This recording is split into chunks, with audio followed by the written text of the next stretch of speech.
सुप्रभात प्रिय विद्यार्थियों। हमारी संस्कृत पाठ्य पुस्तक में सेकंड पार्ट में दिए हुए व्याकरण के जो बिंदु हैं,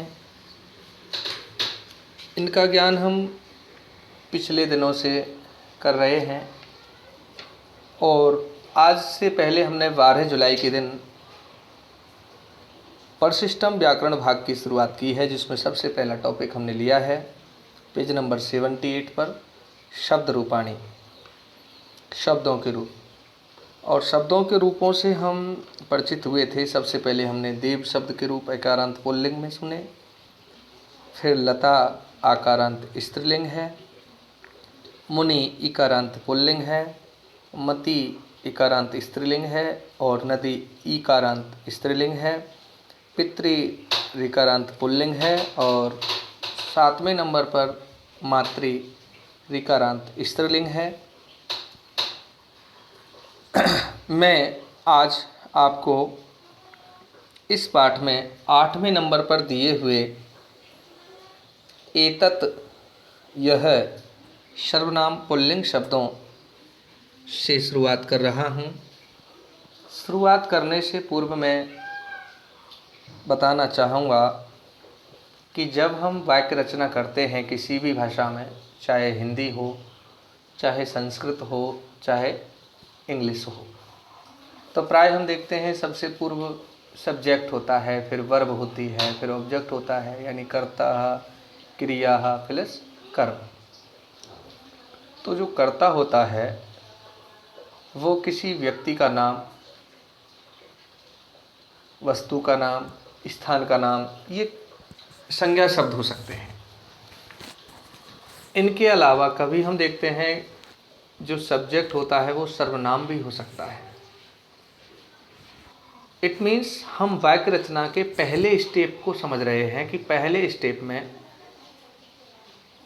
कर्ता जो होता है उसके रूप किस तरह से वाक्य में प्रयोग किए जाते हैं, यानी हम शब्द की उस कंडीशन पर विचार कर रहे हैं जिस कंडीशन में वो सेंटेंस में यूज होगा। यानी हमारे यहाँ संस्कृत में कर्ता कारक जो होता है उसके रूप बदलते हैं। प्लस मैं आपको कहना चाहूँगा ये सब कर्म के रूप में भी आते हैं। जैसे श्याम ने मोहन को पुस्तक दी, तो यहाँ श्याम करता है, मोहन को कर्म है। तो सेंटेंस में कर्ता और कर्म पर जो शब्द यूज होते हैं उनके रूपों का यहाँ ज्ञान है। कुल मिलाकर के शब्द रूप का मतलब यह है कि शब्द की वह अवस्था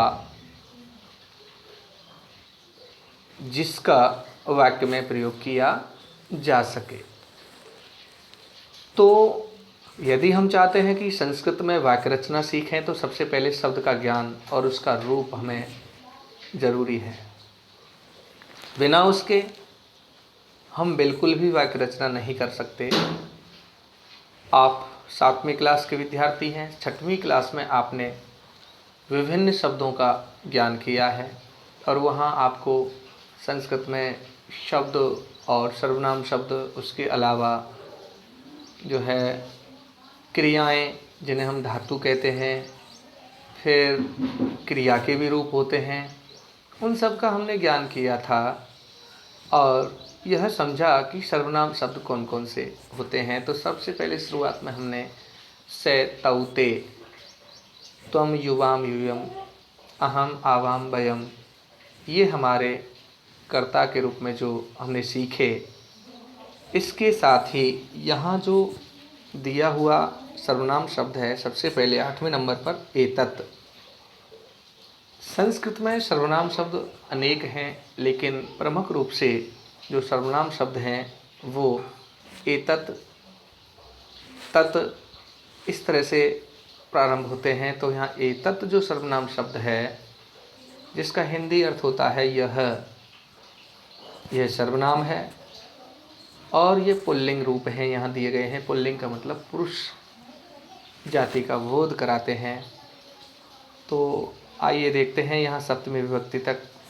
आपको एक बात ध्यान रखनी होगी कि सर्वनाम शब्दों में संबोधन नहीं होता, केवल संज्ञा शब्दों में संबोधन होता है। आपने पूर्व जो 7 शब्दों के रूप पढ़े और देखे, उनमें हमने क्या पाया कि सप्तमी विभक्ति के बाद संबोधन होता है। संबोधन प्राय प्रथमा विभक्ति का ही रूप या कुछ बदल करके लिखा जाता है। यहाँ हम देख रहे हैं केवल सप्तमी विभक्ति तक ही यहाँ शब्दों के रूप दिए हैं। तो एतत् शब्द है हमारे पास और यह हलंत युक्त है, यानी तय के साथ हलंत है, और व्यंजनांत भी है क्योंकि इसके अंत में व्यंजन है, तो इसको हम व्यंजनांत हलंत सर्वनाम शब्द कह सकते हैं और इसका हिंदी मीनिंग होता है यह। आइए इसका उच्चारण करते हैं। प्रथमा विभक्ति में एसह, एतौ, एते, एतम, एतौ, एतान द्वितीया, एतेन, एताभ्याम, एतये तृतीया, एतस्मै, एताभ्याम, एतेभ्यः चतुर्थी, एतस्मात्, एताभ्याम, एतेभ्यः पंचमी, एतस्य, एतयो, एतेषां सप्तमी, एतस्मिन्, एतयो, एतेषु। प्राय सभी छात्र देख रहे हैं कि यहाँ एक वचन, द्विवचन और बहुवचन के रूपों में प्रथमा विभक्ति में एषः बालकः, यह बालक है, तो बालक पुल्लिंग शब्द है इसलिए वहाँ एषः लगाएंगे। तो संस्कृत में हम बच्चे को देखकर कह सकते हैं एषः बालकः, यह बालक है। अगर 2 बालक हैं तो हम बोलेंगे एतौ बालकौ, यानी बालक शब्द के रूप भी हमें इसके अनुसार बदल के बोलना होगा, एतौ बालकौ। श्रोता समझेगा कि 2 की बात है, यह दोनों बालक या ये दोनों बालक। अब यहाँ यह शब्द एक वचन के लिए यूज होता है, बाकी द्विवचन में ये हिंदी शब्द बन जाएगा और बहुवचन में एते बालके, मतलब ये सब बालक हैं। द्वितीया में एतम, एतम, एतम का मतलब है इनको, एतौ इन दोनों को, एतान इन सब को, एतेन, एतेन का अर्थ है इनके द्वारा, एताभ्याम इन दोनों के द्वारा, एतये इन सब के द्वारा, एतस्मै इन के लिए, इसके लिए, मतलब इसके लिए, एताभ्याम इन दोनों को के लिए, एताभ्य का अर्थ होगा इन सब के लिए। पंचमी एतस्मात् इससे, एताभ्याम इन दोनों से, एतभ्य इन सब से।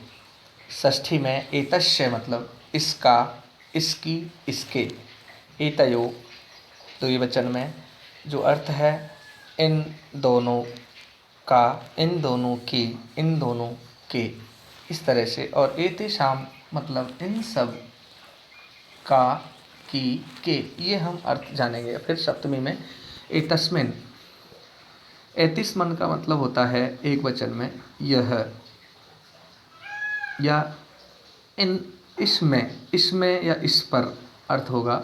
एतयो इन दोनों पर या इन दोनों में, और एतेषु इन सब में। जैसे क्लासरूम में हम कह सकते हैं, तुलना के रूप में भी आपसे बात कर सकते हैं कि सभी क्लास के बच्चों में, या इनमें, इनमें से। तो इनमें से का मतलब एतेषु, इन दोनों में मतलब एतयोः, और सप्तमी में एतस्मिन्। तो प्रिय छात्रों, आपको इन सर्वनाम पुल्लिंग शब्दों के रूप कंठस्थ होने चाहिए। यदि आपने 6 क्लास में ऑनलाइन क्लासें ली हैं और उस समय भी आपको कुछ बातें याद करने को दी और आपने लापरवाहीवश वो याद नहीं की, तो अब आप बिल्कुल चुपचाप हैं। मतलब जो चीज़ आपको आनी चाहिए, जो चीज़ आप बोलें, वो सब आप नहीं बोल पाते हैं क्योंकि आपने पिछली क्लास में जो ज्ञान आपको हासिल करना चाहिए था वो आप नहीं कर सके। और लापरवाहीवश आप यदि इस साल भी ऐसा कर रहे हैं, मैं आपको बताना चाहूँगा कि व्याकरण खंड के इस टॉपिक के बाद मैं फिर से आपको सरल संस्कृत व्याकरण का ज्ञान प्रारंभिक माने 0 लेवल से फिर स्टार्ट करूँगा और रिवीजन के तौर पर आपसे जो है आशा करूँगा कि आप उसको पिछले साल में नहीं कर सके तो इस साल उसको पूरा कर सकें। अब देखते हैं 9वें नंबर पर एतत् सर्वनाम स्त्रीलिंग यानी स्त्रीवाची संज्ञा शब्दों के लिए कैसे सर्वनाम शब्द यूज होते हैं सेंटेंस में। देखते हैं एषा, एते, एताः प्रथमा, एताम, एते, एताः द्वितीया, एतया, एताभ्याम, एताभिः तृतीया, एतस्यै, एताभ्याम, एताभ्यः, एतस्याः, एताभ्याम, एताभ्यः, एतस्याः, एतयो, एतासाम, एतस्याम, एतयो, एतासु। इस प्रकार ये स्त्रीलिंग यानी स्त्रीवाची शब्दों सर्वनाम शब्द है। इसका मीनिंग भी यह होता है, जैसे यह लड़की तो एषः बालिका, ये दोनों लड़कियां तो एते बालिके, है ना।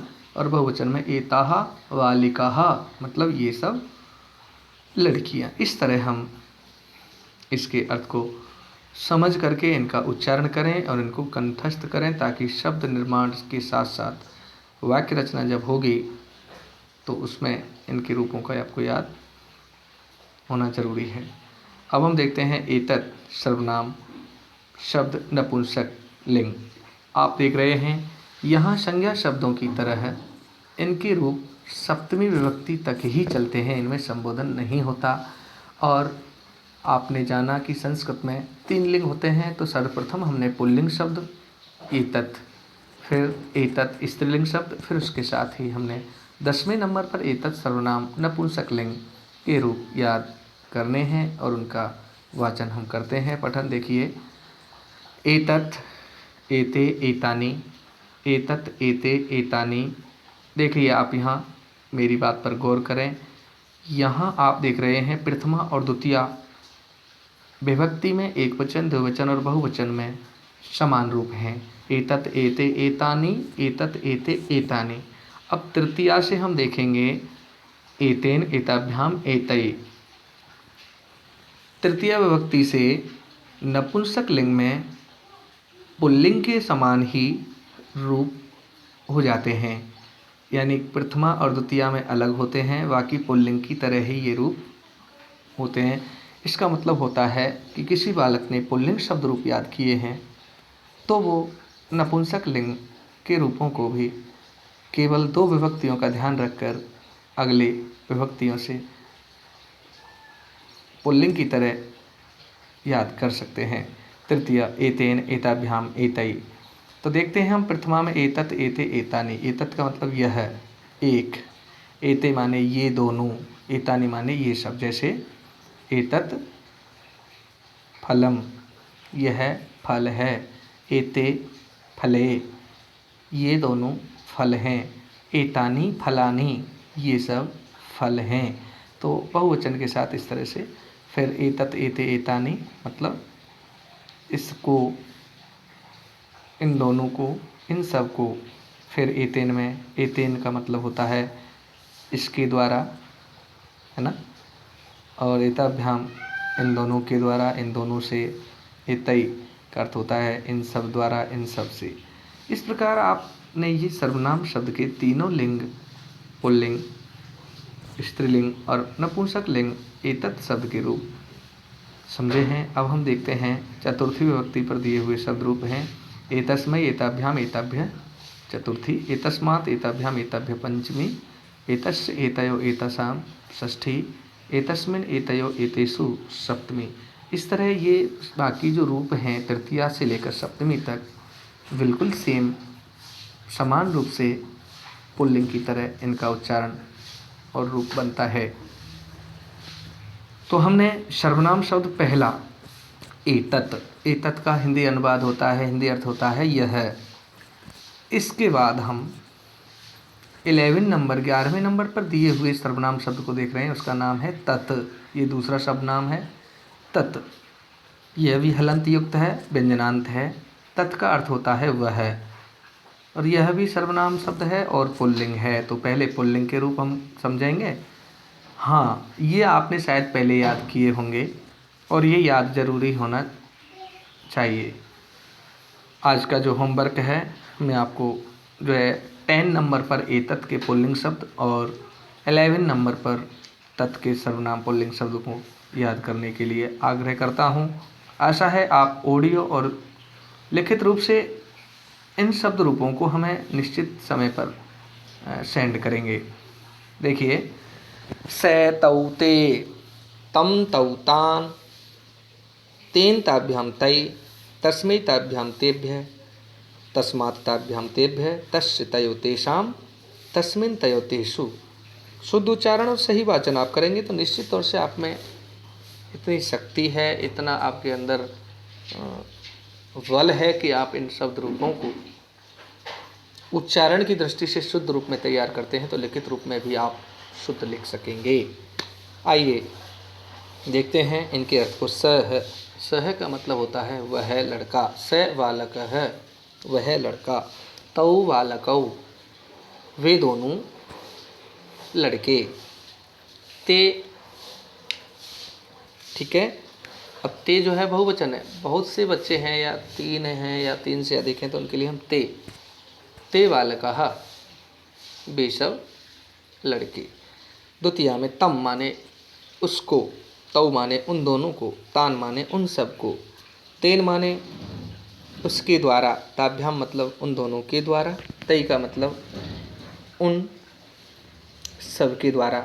चतुर्थी तस्मई, तस्मई का मतलब उसके लिए।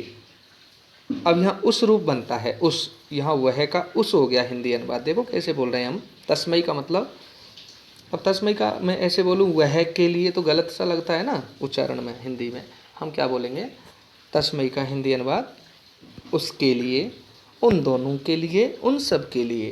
तस्मात उनसे नहीं, उससे, उन दोनों से, उन सब से। तस्य का मतलब उसका, तयो का मतलब उन दोनों का, और तेषाम का मतलब उन सब का, और तस्मिन का अर्थ होता है उसमें या उस पर। तयो उन दोनों में या उन दोनों पर, और तेषु मतलब उन सब में। इस तरह से इन विभिन्न सर्वनाम पुल्लिंग शब्दों के रूप का हिंदी अनुवाद यानी हिंदी मीनिंग सहित आप लिख करके हमें भेजें। जैसे स है, स के साथ कोष्टक में वह है, तव के साथ लिख देंगे आप वे दोनों, और ते के साथ लिख देंगे वे सब। तम का अर्थ उसको, उन दोनों को, उन सब को। इस तरह हिंदी अनुवाद सहित आप इन शब्द रूपों को लिखकर हमें भेजें ताकि आपको पता हो कि किस तरह से हिंदी अर्थ बदलने के लिए शब्दों के रूप में भी बदलाव करना जरूरी है। अब हम देखते हैं पेज नंबर 81 पर दिए हुए तत् सर्वनाम स्त्रीलिंग शब्दों पर विचार करते हैं। तो स्त्रीलिंग शब्द रूप आप देख रहे हैं 12वें नंबर पर, सा ते ताः, ताम ते ताः, फिर तया ताभ्याम ताभि, तस्यै ताभ्याम ताभ्यः, तस्याः ताभ्याम ताभ्यः, तस्याः तयो तासां, तस्यां तयो तासु। ये स्त्रीलिंग शब्द रूप हैं सप्तमी विभक्ति तक। इनमें आप देख रहे हैं प्रथमा एक वचन में जहाँ कोई विसर्ग नहीं है, द्विवचन में कोई विसर्ग नहीं है, बहुवचन में विसर्ग है। प्रथमा विभक्ति में सा का मतलब वह लड़की, तो सा बालिका, ते बालिके वे दोनों लड़की, ता बालिकाः वे सब लड़कियां। तो वे वहाँ ये लगाया, यहाँ वे लगाएंगे, वह से वे रूप बनेगा हिंदी में ताम ते ता, उसको, उन दोनों के, है ना, और ता माने उन सबको, उन दोनों को, उन सबको। तया माने उसके द्वारा, उस बोल रहा हूँ मैं, उन दोनों के द्वारा और उन सब के द्वारा। तस्यै का अर्थ है उसके लिए, उन दोनों के लिए और उन सब के लिए। पंचमी तस्या मतलब उससे, उन दोनों से और उन सब से। षष्ठी में तस्या तयो तासाम, उसका, उन दोनों का और उन सब का। तस्याम माने उसमें या उस पर, तयो उन दोनों पर या उसमें, और तासु उन सब में। या उन सब पर, इस तरह हिंदी अनुवाद हम कर रहे हैं क्योंकि हमें याद है एतत् का अर्थ होता है यह, और दूसरा जो सर्वनाम है तत्, उसका अर्थ होता है वह। तो इस तरह प्रिय छात्रों, आपको एतत् शब्द के पुल्लिंग रूप और तत् के पुल्लिंग शब्द रूप अर्थ सहित लिखकर याद करने हैं, और लिखित में आप उनका ऑडियो माध्यम से हमें वाचन शुद्ध करने का प्रयास करते हुए लिखेंगे। और इसी के साथ हम देखते हैं तत् सर्वनाम शब्द नपुंसक जो हैं, तत् ते तानि, तत् ते तानि, तेन ताभ्याम तई, तस्मै ताभ्याम तेभ्यः, तस्मात् ताभ्याम तेभ्यः, तस्य तयोः तेषां, तस्मिन् तयोः तेषु। यानी तीसरी जो लिंग है संस्कृत की नपुंसक लिंग, उसमें कुछ परिवर्तन के साथ ये रूप दिए हुए हैं। और यहाँ भी हमें ये गौर करना है नपुंसक लिंग में कि प्रथमा विभक्ति और द्वितीय विभक्ति के रूप समान हैं। उधर एतत् के भी रूप समान थे नपुंसक लिंग में, प्रथमा द्वितीय में। तत्तेतानि तत्तेतानि, वहाँ क्या था, वहाँ एतत् एते एतानि, एतत् एते एतानि, लेकिन यहाँ तत्तेतानि तत्तेतानि। अब तृतीय विभक्ति से हम देख रहे हैं वही सर्वनाम पुल्लिंग शब्द रूपों के समान इसके रूप बनते हैं। तो यहाँ भी यह प्रसंग हमने समझा कि पुल्लिंग शब्दों को अगर हम याद करते हैं तो उसमें थोड़ा ही बदलाव करने के साथ हमें नपुंसक रूप भी याद हो सकते हैं। तो प्रिय छात्रों, आपने आज सर्वनाम शब्द 8वें नंबर पर एतत् का पुल्लिंग, 9वें नंबर पर एतत् स्त्रीलिंग, 10वें नंबर पर एतत् नपुंसक लिंग, और 11वें नंबर पर सर्वनाम पुल्लिंग शब्द तत्, और 12वें नंबर पर तत् सर्वनाम शब्द स्त्रीलिंग, तत् सर्वनाम शब्द नपुंसक लिंग 13वें नंबर पर। और हम इसके साथ देखते हैं पेज नंबर 14, यानी पेज नंबर 82 पर नंबर 14वें पर दिया हुआ शब्द रूप है, सर्वनाम शब्द है युष्मद्। ये तीसरा सर्वनाम है युष्मद्। पहले सर्वनाम का नाम एतत्, दूसरे का नाम तत्, तीसरे सर्वनाम शब्द का अर्थ है, नाम है युष्मद्, और युष्मद् का अर्थ है तू या तुम। तू और तुम मध्यम पुरुष होता है, या आप जानते हैं पुरुष संस्कृत में 3 होते हैं। पहला जो पुरुष है वो प्रथम पुरुष, जिसको अन्य पुरुष भी कहते हैं, जिसके बारे में बात की जाती है। यानी मध्यम पुरुष और उत्तम पुरुष को छोड़ने के बाद जो कुछ शेष बचता है वो अन्य पुरुष में शामिल किया गया है। तो हमने अन्य पुरुष के बारे में समझी, लेकिन यहाँ जो शब्द रूप है वो मध्यम पुरुष के। मध्यम पुरुष कौन है? जो श्रोता है, जो सुनने वाला है, जिससे बात की जाती है। अब आप जानते हैं मध्यम पुरुष श्रोता होता है, और यहाँ सर्वनाम शब्द है युष्मद्। युष्मद् में से ही यहाँ एक बात हमें मिली है कि इसमें सभी लिंगों में समान, यानी ये सभी लिंगों में समान होते हैं, इसलिए यहाँ कोई पुल्लिंग, स्त्रीलिंग और नपुंसकलिंग रूप नहीं आया है। तो ये हमें सुविधा हुई, क्योंकि एतत् और तत् में हमने तीनों लिंगों के रूप अलग अलग ध्यान रखने होते हैं, लेकिन यहाँ केवल एक साथ ही हमारी तीनों लिंगों में समान रूप होते हैं, इसलिए एक बार ही हमको याद कर सकते हैं। देखिए प्रथमा में त्वम युवाम यूयम, त्वाम युवाम युष्मान, त्वया युवाभ्याम युष्माभि, तुभ्यम युवाभ्याम युष्मभ्यम, त्वत् युवाभ्याम युष्मत्, तब युवयो युष्माकम, त्वयि युवयो युष्मासु। इस तरह से युष्मत् शब्द के सप्तमी विभक्ति तक के रूप हैं, इनके बारे में हम समझेंगे। त्वयम का मतलब तू या तुम, एक के लिए त्वयम। तो युवाम तुम दोनों, यूयम माने तुम सब। इन शब्द रूपों को लिखते हुए आप इनके हिंदी अनुवाद को भी लिखेंगे, हिंदी मीनिंग भी आपको लिखनी है। त्वाम माने तुमको, युवम माने तुम दोनों को, युष्मान माने तुम सबको, त्वया माने तुमसे, युवाभ्याम माने तुम दोनों से, युष्माभि माने तुम सबसे, तुभ्यम माने तुम्हारे लिए, युष्माभ्याम मतलब युवाभ्याम मतलब तुम दोनों के लिए, और युष्मभ्यम का अर्थ है तुम सबके लिए। पंचमी त्वत, त्वत का मतलब तुमसे, युवाभ्याम मतलब तुम दोनों से, युष्मत् का मतलब तुम सबसे, और षष्ठमी विभक्ति तब, तब माने तुम्हारा, युवयो माने तुम दोनों का, युष्माकम माने तुम सबका। या तुम सबकी या तुम सबके। ठीक है। सप्तमी में त्वयि, तुम में या तुम पर। युवयो माने तुम दोनों में या तुम दोनों पर।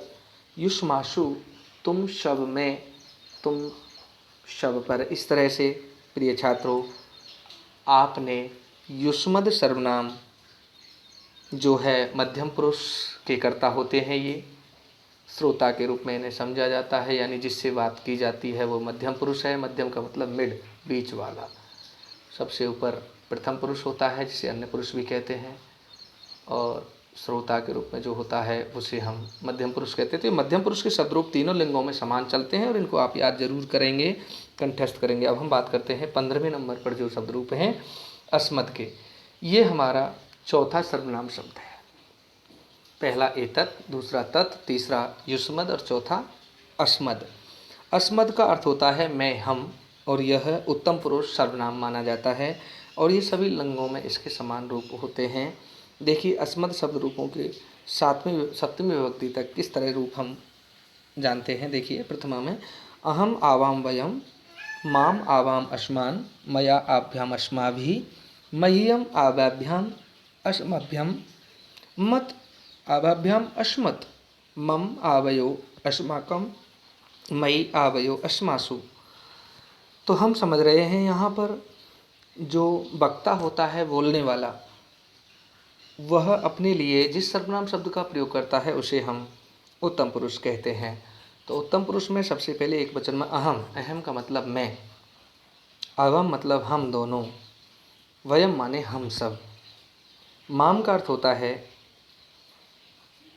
मुझको, आवाम मतलब हम दोनों को, आसमान का मतलब हम सबको, मया का मतलब मुझसे, आभ्याम का मतलब आवाभ्याम का मतलब हम दोनों से, और अस्माभि का मतलब हम सब द्वारा या हम सब से।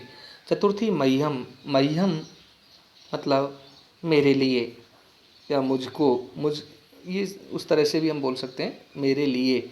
आवाभ्याम हम दोनों के लिए, अस्मभ्यम माने हम सब के लिए। ठीक है। मत का मतलब मुझसे, आवाभ्याम हम दोनों से, अस्मत् हम सब से। मम का अर्थ होता है मेरा, आवयो माने हम दोनों का, अस्माकम माने हमारा। ठीक है। मम माने मेरा, आवयो माने हम दोनों का, और अस्माकम माने हमारा। और मई, मई का अर्थ होता है मुझ में या मुझ पर, और आवयो का अर्थ होता है हम दोनों में, हम दोनों पर, और अस्मासु का मतलब होता है हम सब में, हम सब पर। इस तरह प्रिय छात्रों, आपने आज सर्वनाम शब्द रूपों का ज्ञान किया है। सर्वनाम शब्द 4 हैं, एतत्, तत्, युष्मद् और अस्मद्। प्रथम जो 2 सर्वनाम शब्द हैं उनके रूप तीनों लिंगों में अलग अलग हुए, और अंतिम जो 2 सर्वनाम हैं युष्मद् और अस्मद्, इनके रूप समान रूप से चलते हैं। तो आज के होमवर्क के रूप में मैं आपको यह कहना चाहता हूँ कि आप प्रत्येक सर्वनाम, ये चारों हैं, इन चारों के पुल्लिंग शब्द रूपों को अर्थ सहित ये 4 मतलब कंठस्थ करने हैं, और इनके जो है लिख करके रूपों को अर्थ सहित जानकर हमें भेजेंगे। और इसमें अंतिम पंक्ति रखी गई है, छात्र ध्यान दें। नपुंसक सर्वनाम शब्दों के रूप तृतीया से सप्तमी तक तथा पुल्लिंग सर्वनाम शब्दों के रूपों के समान होते हैं, तथा सर्वनाम शब्दों का संबोधन रूप नहीं होता। यह बात हमने आपको बताई है पहले भी, और ये ध्यान रखनी है कि नपुंसक लिंग में जो रूप बनते हैं वो पुल्लिंग के समान तृतीय विभक्ति से सप्तमी तक समान होते हैं, प्रथमा और द्वितीया में वो अलग होते हैं। तो आज का होमवर्क आपको फिर मैं आपको बताना चाहूँगा, प्रत्येक सर्वनाम शब्द को आप पढ़ें, शुद्ध उच्चारण के साथ हमें ऑडियो माध्यम से भेजें और लिखित रूप भी भेजें जिसमें अर्थ आपको लिखना होगा। धन्यवाद। आज इतना ही।